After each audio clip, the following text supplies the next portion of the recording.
নমস্কার, পাবলিসাইজ ই ডিসকাশনে আপনাকে স্বাগত জানাই। আজকে আমরা যে বিষয়টা নিয়ে আলোচনা করব, লেজার ক্রিয়েশন কিভাবে ট্যালিতে করতে হয়। এই লেজার ট্যালিতে একটা স্তম্ভের কাজ করে, কারণ এই লেজারের ওপর ভিত্তি করে সমস্ত ইনফরমেশন এবং সমস্ত রিপোর্টিং ট্যালি স্পন্টেনিয়াসলি করে যায়। তো এই লেজার ক্রিয়েশন কিভাবে করতে হয় এবং লেজার ক্রিয়েশন করার আগেও একটা গুরুত্বপূর্ণ অবদান, যে লেজারের নেচার এবং সেই নেচার কিভাবে ডিফাইন করা হয়, সেই সমস্ত কিছু বেসিক ইনফরমেশান আমরা যতদূর সম্ভব এখানে মেনশন করছি, ইনফরমেশান কনভে করার চেষ্টা করছি, যা নন কমার্স ব্যাকগ্রাউন্ডের ট্যালি ইউজারের ক্ষেত্রে হেল্পফুল হবে। আমরা আপনাদের কাছে আন্তরিকভাবে অনুরোধ করছি, আমাদের চ্যানেল যদি আপনি এখনও সাবস্ক্রাইব না করে থাকেন তাহলে সাবস্ক্রাইব করে বেল আইকন প্রেস করুন। অ্যাকাউন্টিং এন্ট্রি করতে গেলে প্রথমে আমাদের যেটা জানা প্রয়োজন, বেসিকের মধ্যে যতদূর আমি পারি ইনফরমেশন কনভে করার চেষ্টা করছি। একটা ট্রানজ্যাকশানের প্রথম স্টেপ হলো আইডেন্টিফিকেশন করা, যে ট্রানজ্যাকশানটার নেচার কী আছে। এরপর আইডেন্টিফিকেশন কমপ্লিট হওয়ার পর তার জার্নাল এন্ট্রি করতে হয়, কারণ সেটার বুকস অফ অ্যাকাউন্টিংয়ের জন্য প্রথমে বুক কিপিং করতে হয়। বুক কিপিংয়ের জন্য জার্নাল এন্ট্রি করতে হয়, সেটা ডেবিট ক্রেডিটের ভিত্তিতে, অর্থাৎ দুটো অ্যাসপেক্ট থাকে জার্নাল এন্ট্রির।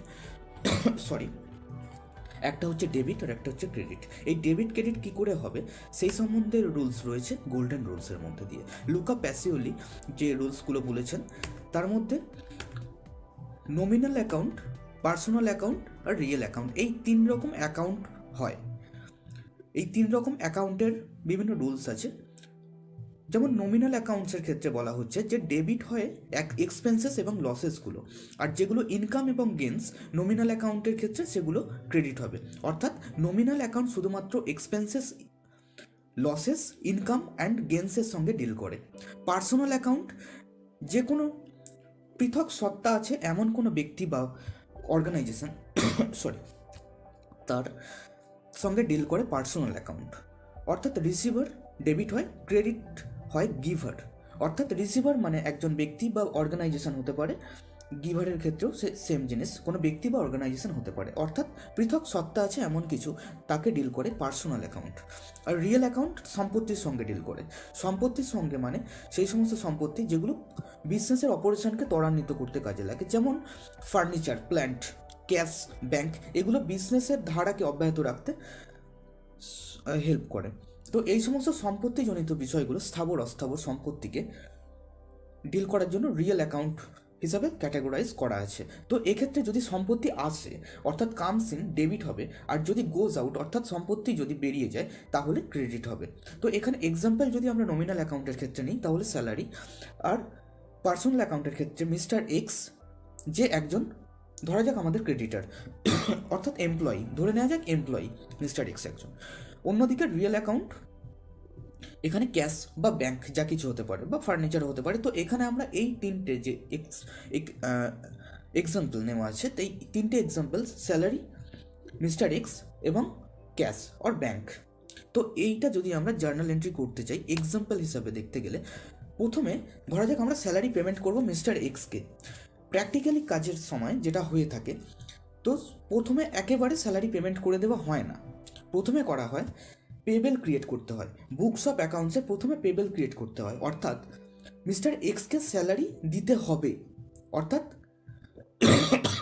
এক্ষেত্রে স্যালারি পেবেল অর্থাৎ লায়াবিলিটি হিসাবে দেখানো হয়। তো সেক্ষেত্রে জার্নাল এন্ট্রিটা হয় salary account debit two mister x account. Salary কেন ডেবিট? কারণ নমিনাল অ্যাকাউন্ট বলছে যদি এক্সপেন্সেস হয়ে থাকে তাহলে সেটা ডেবিট হবে, আর স্যালারি আমাদের কোম্পানির ক্ষেত্রে ডেফিনেটলি এটা এক্সপেন্সেস, সুতরাং ডেবিট হলো। মিস্টার এক্সকে ক্রেডিট করা হলো। হ্যাঁ, পার্সোনাল অ্যাকাউন্টের ক্ষেত্রে ডেবিট ইজ দ্য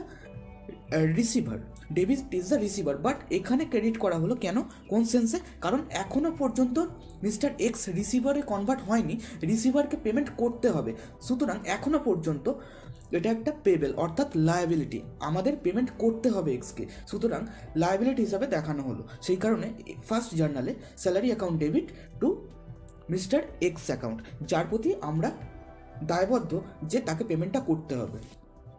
এরপর পেমেন্ট যদি আমরা করে দিই, স্যালারি পেড যদি হয়, তাহলে কীরকম জার্নালটা হবে? Mister x account debit two bank account. কেন মিস্টার এক্স ডেবিট হলো? কারণ মিস্টার এক্স এখন রিসিভার হয়ে গেল, আর রিসিভার হলে পার্সোনাল অ্যাকাউন্ট বলছে তখন সে ডেবিট হয়ে যাবে। আর ব্যাঙ্ক অ্যাকাউন্ট ক্রেডিট হলো কারণ রিয়েল অ্যাকাউন্ট বলছে যে যদি গোজ আউট হয়, অ্যাসেট যদি গোজ আউট হয়, যদি অ্যাসেট বেরিয়ে যায়, তাহলে সেক্ষেত্রে সেটা ক্রেডিট হবে। সুতরাং এখানে mister x account debit two bank account credit হলো। সরি। তো এক্ষেত্রে জার্নালের পোর্শন কমপ্লিট হওয়ার পর লেজার ক্রিয়েট করতে হয়, যেটা আমরা ম্যানুয়ালি করে থাকি। কিন্তু ট্যালি ইউজ করার জন্য আমাদের ম্যানুয়ালি যে পোর্শনটা আমরা করে থাকি, অর্থাৎ বুক কিপিংয়ের যে পোর্শনটা, অর্থাৎ আইডেন্টিফিকেশন, জার্নাল এন্ট্রি, এইটুকু পোর্শন শুধু ট্যালিতে যদি আমরা করে দিই এবং মাস্টার ডেটায় যদি আমরা ঠিকঠাক হেডগুলো, হেড মানে এখানে আমি আরেকটু বলে রাখি যে এই যে salary account, mister x account, এটা এক একটা হেড। তো এই হেডগুলো অ্যাসপেক্ট, দুই অ্যাসপেক্ট, ডেবিট ক্রেডিট, এই দুই অ্যাসপেক্টের ভিত্তিতে হেডগুলো যখন যেটা দরকার অ্যাপ্লিকেবল করা হয়। তো সেখানে তাদের নিজস্ব নেচার অনুযায়ী আইডেন্টিফাই করার পর মাস্টার ডেটায় ফিক্সড করে দিতে হয়। সেই ফিক্সড করার কাজটা লেজারের দিয়ে করতে হয়। এইটুকু যদি ঠিকঠাক থাকে তাহলে ডেফিনেটলি ম্যানুয়ালি যে কাজটা করতে হতো সেই বুক কিপিংয়ের পর ট্রায়াল ব্যালেন্স, বুক কিপিংয়ের অংশই ট্রায়াল ব্যালেন্স, এবং তারপরে শুরু হয় অ্যাকাউন্টিং কাজ, অর্থাৎ রিপোর্টিং, ফাইন্যান্সিয়াল স্টেটমেন্ট এটসেট্রা। এই সমস্ত কাজ স্পন্টেনিয়াসলি ট্যালি করে দেবে। ট্যালি করে দেওয়ার জন্য আমাদের যে কাজটা কমে যাবে সেটা হচ্ছে ম্যানুয়ালি লেজার ক্রিয়েশন। ডেবিট ক্রেডিটের ভিত্তিতে এন্ট্রি লেভেলটা ঠিকঠাক করা দরকার। তো এই এন্ট্রি করতে গেলে আমাদের হেড ক্রিয়েট করতে হবে। সেই হেডগুলোই ট্যালিতে লেজার হেড দিয়ে ক্রিয়েট করতে হয়, লেজারের মধ্যে দিয়ে ক্রিয়েট করতে হয়। আর সেই লেজার ক্রিয়েট করাই আজকে আমরা শিখব এই ভিডিওর মধ্যে। প্রথমে ট্যালি ওপেন করার পরেই গেটওয়ে অফ ট্যালি থেকে মাস্টার্সের আন্ডারে ক্রিয়েট অপশানটি সিলেক্ট করতে হবে।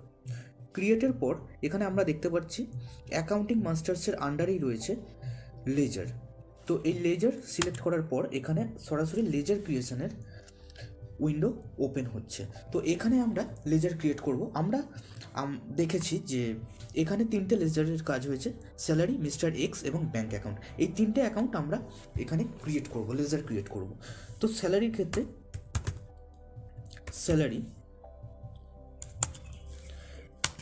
স্যালারির পর এখানে আন্ডার দিতে হবে। এটাই কিন্তু আইডেন্টিফিকেশনের জন্য সবথেকে গুরুত্বপূর্ণ একটা বিষয়। গ্রুপটা কোন গ্রুপের আন্ডারে দেওয়া হবে।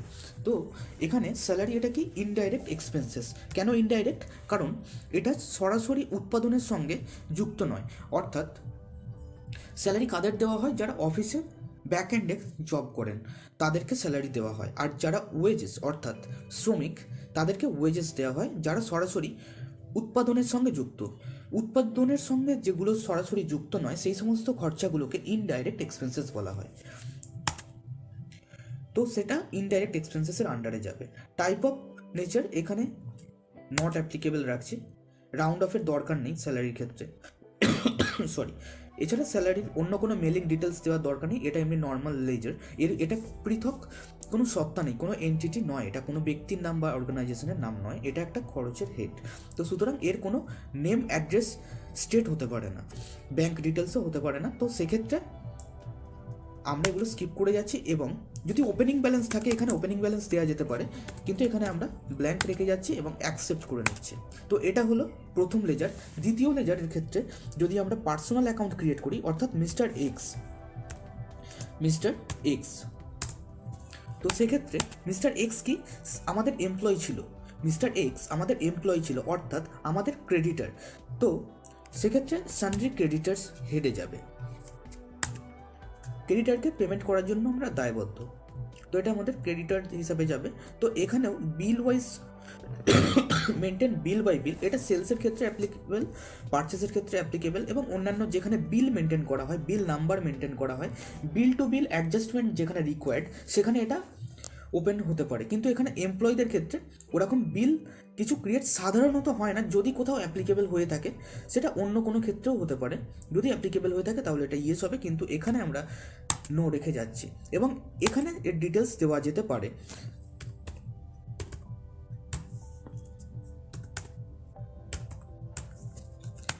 তো এখানে স্টেট বা অন্যান্য যা যা ডিটেলস আছে দেওয়া দেওয়া যাবে। তো ব্যাঙ্ক ডিটেলসও দেওয়া যায়, প্যান নাম্বার, এবং এরও যদি ওপেনিং ব্যালেন্স দেওয়ার দরকার পড়ে দেওয়া হবে। কিন্তু সাধারণত ওপেনিং ব্যালেন্স মানে বছরের প্রথমের দিকে থাকে না, কারণ এটা স্যালারি অ্যাকাউন্ট, রেভিনিউ অ্যাকাউন্ট। এরপর ব্যাঙ্ক অ্যাকাউন্ট, ব্যাঙ্ক যেটা রিয়েল অ্যাকাউন্টের ব্যাঙ্ক অ্যাকাউন্ট ধরা যাক এসবিআই নিচ্ছে, এসবিআই। তো এটা কি অ্যাকাউন্ট? Bank account. সুতরাং এখানে ব্যাঙ্ক অ্যাকাউন্ট আইডেন্টিফাই করে দেওয়া দরকার। তো অ্যাকাউন্ট নাম্বার ও এবং অন্যান্য ডিটেলস যা দেওয়া যাবে। তো দেওয়ার পর এখানে নর্মাল আমরা সেভ করে দেবো। ওপেনিং ব্যালেন্স এখানে থাকতে পারে, কারণ ব্যাঙ্ক অ্যাকাউন্ট এখানে ওপেনিং ব্যালেন্স থাকে, তো এটাও অ্যাকসেপ্ট হয়ে যাবে। এইটাই হচ্ছে নর্মাল। আমরা 3টে লেজারই ক্রিয়েট করলাম, যেটা দেখতে গেলে আমাদের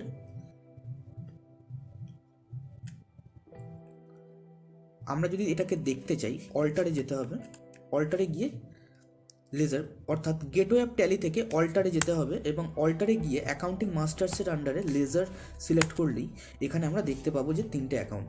অর্থাৎ মিস্টার এক্স ছিল পার্সোনাল অ্যাকাউন্টের একটা উদাহরণ, ক্যাশ ছিল, সরি আমরা এসবিআই ক্রিয়েট করেছি, এসবিআই ছিল ব্যাঙ্ক, অর্থাৎ একটা রিয়েল অ্যাকাউন্টের একটা এক্সাম্পল, নমিনাল অ্যাকাউন্টের এক্সাম্পল স্যালারি। এখানে ক্যাশ এবং প্রফিট অ্যান্ড লস অ্যাকাউন্ট এটা অলরেডি ট্যালি ক্রিয়েট করে রেখেছে, এগুলো ক্রিয়েট করা থাকে কিছু কিছু। তো আজকে আমরা শিখলাম যে লেজার ক্রিয়েশন। এছাড়াও আমরা একটি গুরুত্বপূর্ণ ইনফরমেশন জানাতে চাই। ডে 3তে আমরা আসছি গ্রুপ ক্রিয়েশন নিয়ে। গ্রুপ ক্রিয়েশন সহ অন্যান্য ট্যালি রিলেটেড সমস্ত ইনফরমেশন পেতে, সমস্ত ভিডিওর আপডেটস পেতে অনুগ্রহ করে আমাদের চ্যানেল সাবস্ক্রাইব করুন। এছাড়াও শেয়ার ও লাইক করে আপনি আপনার ফ্রেন্ড সার্কেল এবং অন্যান্য যারা ট্যালি ইউজার আছে তাদের মধ্যেও আপনি এই ভিডিওর স্প্রেড করান। এছাড়াও যদি আপনার কিছু বলার থাকে, মন্তব্য করার থাকে, আপনি কমেন্ট সেকশানে গিয়ে কমেন্ট করে জানাতে পারেন। ধন্যবাদ।